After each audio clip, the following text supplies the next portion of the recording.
des Transports par intérim, Farouk Chiali, a nommé Amine de Baguine Mezroua nouveau président directeur général, PDG, par intérim de la compagnie aérienne Air Algérie.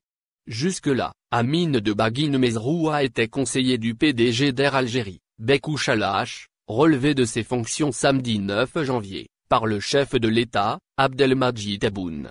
Amine Mezroua, est né le 16 avril 1961, 59 ans, à Tlemcen. Après avoir fréquenté le lycée du Dr Benzeredjeb à Tlemcen entre 1977 et 1980, il aurait rejoint l'université d'Essenia à Oran. Selon son profil public sur un site spécialisé, Mezroua aurait obtenu sa licence de transport aérien JAA, ATPL au sein du centre de formation Oxford à Londres entre 1986 et 1987. Après cela il déclare sur son profil LinkedIn avoir rejoint l'École nationale de l'aviation civile, ENAC, à Toulouse, y obtenant une maîtrise en transport aérien, entre 1998 et 1999. Or selon des informations publiées aujourd'hui, l'actuel PDG d'Air Algérie par intérim aurait en fait obtenu un diplôme d'ingénieur des travaux publics, promotion 1982. Surprenant que Mezroua ait pu obtenir un diplôme d'ingénieur en 2 ans et surtout n'en avoir pas fait cas dans son parcours sur le réseau social professionnel.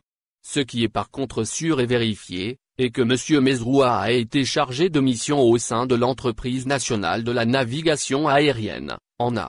À ce titre il avait présidé, en sa qualité de représentant de l'Algérie, une réunion de planification opérationnelle d'aérodrome organisée par l'Organisation de l'aviation civile internationale, OACI, qui s'est tenue du 11 au 13 mai 2005 à Nairobi au Kenya. Expert international en aviation civile selon sa biographie, Amine de Baguine Mezroua a été le représentant de l'Algérie et du Maghreb au Conseil de l'Organisation de l'aviation civile internationale, OACI, entre 2016 et 2019 au Canada. Son rôle y a été de porter la voix de l'Algérie dans le domaine du transport aérien en tant qu'État signataire de la Convention de Chicago, et a participé à l'étude des innovations en matière de politique et de normalisation du transport aérien. C'est donc à une personne qui n'a jamais géré une entreprise, et qui n'a aucune qualification pour cette mission, qu'on confie la délicate mission d'assurer l'intérim de la compagnie aérienne battant pavillon national, qui non seulement accuse un manque à gagner dépassant les 80 milliards de dinars à fin décembre 2020, mais vient d'être classé par le site spécialisé Classement Airline Rating parmi les compagnies les moins sûres au monde. Certaines sources nous expliquent que ce choix a été conseillé au président par Farouk Chiali, le nouveau ministre des Transports par intérim. Amine de Baguine Mezroua et lui seraient proches et tous deux originaires de la ville de Tlemcen. Il y a quelques jours, précisément le 21 décembre 2020, M. Mezroua avait publié une contribution sur le journal Liberté où il donnait des solutions à la sortie de crise dans le secteur aérien induite par le Covid-19. Amine de Baguine Mezroua, PDG par intérim Air Algérie. Pour sortir de cette crise, écrit-il, il serait nécessaire de renforcer l'engagement en matière de sécurité, réparer des finances brisées des acteurs de l'aérien et surtout rouvrir les frontières. Pour Mezroua, la lutte contre le virus ne signifie pas nécessairement détruire l'aviation, risquer des millions d'emplois, paralyser les économies et déchirer le tissu social international.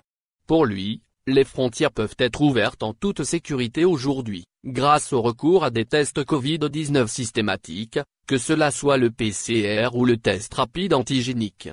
L'expert international en aviation civile affirme par ailleurs, qu'il serait urgent de soutenir financièrement le secteur de l'aviation car, selon lui, il sert non seulement les compagnies aériennes, mais également l'ensemble de l'économie.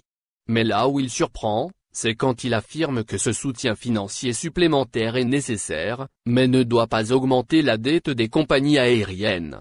Une demande claire de subvention. Celui qui vient de prendre la tête d'Air Algérie a donc informé de manière subliminale le gouvernement, que sans le secteur aérien, l'économie ne pourrait reprendre, et qu'il fallait donc couvrir les frontières, mais surtout injecter de l'argent, beaucoup d'argent pour soutenir les compagnies aériennes. Au final donc, il ne pense rien changer et espère que le trésor public continuera à renflouer les caisses d'Air Algérie comme il le fait depuis toujours. Au lieu d'innover, de briller par de l'originalité dans les solutions à trouver, et faire montre de courage et de bon sens pour assainir la compagnie aérienne avec son sureffectif assez pistonné par exemple, ou en repensant sa stratégie et adapter sa gestion pour une meilleure efficience. Le nouveau patron d'Air Algérie pense que c'est aux États et aux fournisseurs de se démener pour sauver la filière. Comment s'expliquer dès lors qu'on n'ait pu nommer cette personne à la tête d'Air Algérie, malgré ses faibles ambitions affichées sur les médias, alors que le président de la République vient tout juste de dégommer son prédécesseur, pour ne pas avoir tenu compte du contexte économique national et des orientations financières visant la gestion rationnelle des devises.